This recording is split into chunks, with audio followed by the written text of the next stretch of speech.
নমস্কাৰ বন্ধু বান্ধৱীসকল, মই নৱনীতা। মোৰ এটি নতুন ভিডিঅ'লৈ আপোনালোক সকলোকে স্বাগতম জনাইছোঁ। আজি মই বনাম পঠা ছাগলীৰ মাংস। কেনেকৈ বনাওঁ চাওক। এয়া ৰেডি কৰি লৈছোঁ: জিৰাৰ গুড়া, ধনিয়াৰ গুড়া, গৰম মছলা, চিকেন মছলা, ৰেড চিলি, হালধি গুড়ি, নিমখ আৰু তেজপাত দুটা। পিঁয়াজ কাটি লৈছোঁ 3টা ডাঙৰ ডাঙৰ। ইয়াত আদা নহৰু পিচি লৈছোঁ, কেঁচা ধনিয়া, আৰু ইয়াতে 3টা বিলাহী কাটি লৈছোঁ। মই আলু দিছোঁ 4টা। মাংস তাৰমানে বহুত কম নহয়, 2 কিলো মাংস। এইখিনি গোটেই ৰেডি কৰি এইফালে কেৰাহীখন গৰম হ'ব দিছোঁ। তাতে দি দিছোঁ মিঠাতেল, তেজপাত দুটা, পিঁয়াজখিনি। এইখিনি মই ভালকৈ একদম ভাজি লৈছোঁ। পিঁয়াজখিনি ভাজি লৈছোঁ। এতিয়া আলুখিনি দি দিছোঁ।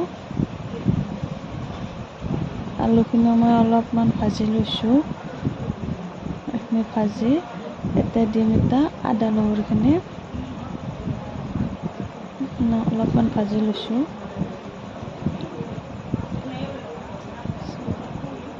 এতিয়া দিছোঁ মই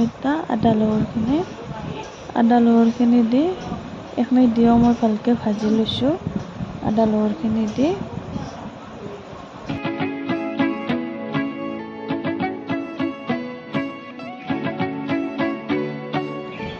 মই আদা নহৰুখিনি এইখিনি দি গোটেইখিনি 10 মিনিটমান ভালকৈ ভাজি লৈছোঁ। লৈ মাংসখিনি দি দিছোঁ। মাংসখিনি মই আগতে গৰম পানী দি একবাৰ ধুই লৈছোঁ ভালকৈ।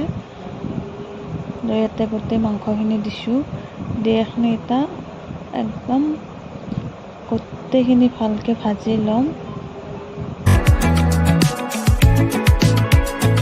এতিয়া নিমখ দিছোঁ 2 চামুচ, যিখিনি লাগে সেইখিনি দি দিছোঁ।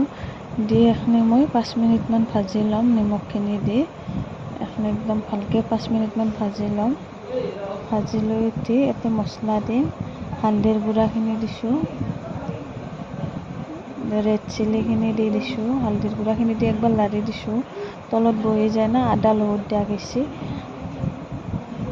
দিছোঁ ৰেড চিলি,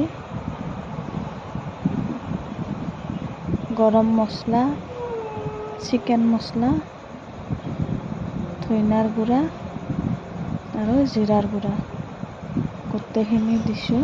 দি মই একদম ভালকৈ এইখিনি ভাজি লৈছোঁ।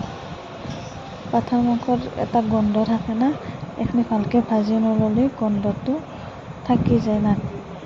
সেইকাৰণে এইখিনি মই ভালকৈ ভাজি লৈছোঁ 20 মিনিটমান।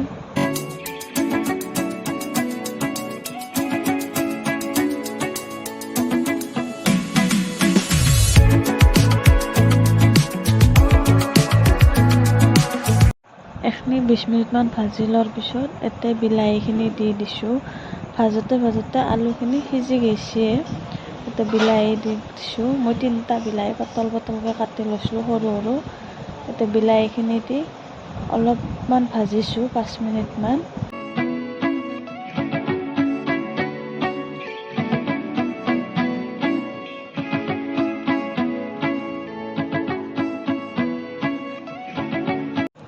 পাঁচ মিনিটমান ভাজাৰ পিছত এতিয়া মই পানী দি দিছোঁ। বেছি দিয়া নাই, মাংসখিনি গোটেই তল যোৱাকৈ অলপমান দি দিছোঁ পানী। এইখিনি আৰু 3-4বাৰমান পানী দি ভাজি ল'ব লাগিব। অলপমান পানী দি দিছোঁ মাংসখিনি তল যোৱাকৈ, বেছি পানী দিয়া নাই। দি এতিয়া ঢাকনিখন দি থৈ দিছোঁ মই 10 মিনিটমান। 10 মিনিটমান পিছত ঢাকনিখন গুচাই চাইছোঁ। এতিয়া মাংসখিনি পানীখিনি একদম শুকাই গৈছে। আৰু আজি আমাৰ ৰান্ধনি হৈছে মোৰ ভিনি, আৰু এইটো মোৰ মিষ্টাৰ, মাংসৰ ৰান্ধনি।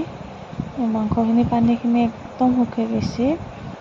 এইখিনি আৰু অলপমান 3 মিনিটমান ভাজি লৈছোঁ ভালকৈ শুকাই যোৱাকৈ। লৈ উঠি এতিয়া আৰু পানী দিছোঁ।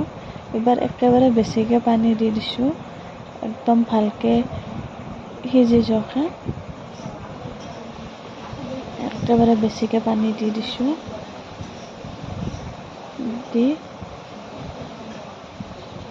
এইখিনিত মিষ্টাৰ ৰান্ধনি আমাৰ কি কৈ আছিল বা মোক, ভিনিক কিবা কৈ আছিল। একদম বঢ়িয়াকৈ জুই দিছোঁ ভালকৈ একদম এই ধুনীয়াকৈ সিজি গৈছে। এই আলু একদম নাইয়ে সিজি, আলুখিনি সিজি নাইয়ে একদম। দেখছে না ধুনীয়াকৈ আলুখিনি সিজি গৈছে। আঞ্জাখন খাবা ইমান টেষ্টি হৈছে, বঢ়িয়া টেষ্টি হৈছে। এইখিনি একদম বঢ়িয়াকৈ উতলাইছোঁ, আধা ঘণ্টাৰো বেছি উতলাইছোঁ। উতলোৱাৰ পিছত কাঢ়ি দিছোঁ। ওপৰত অলপ অলপ ধনিয়া ছটিয়াই দিছোঁ, কেঁচা ধনিয়া। এনেকৈ আপোনালোকেও বনাই খাবচোন, খাই মোক কমেণ্টত জনাব কেনেকুৱা লাগিছে খাই। আৰু যদি মোৰ ভিডিঅ'টো চাই ভাল পায়, লাইক, কমেণ্ট, শ্বেয়াৰ, ছাবস্ক্ৰাইব কৰি দিব। বাই বাই বন্ধু বান্ধৱীসকল।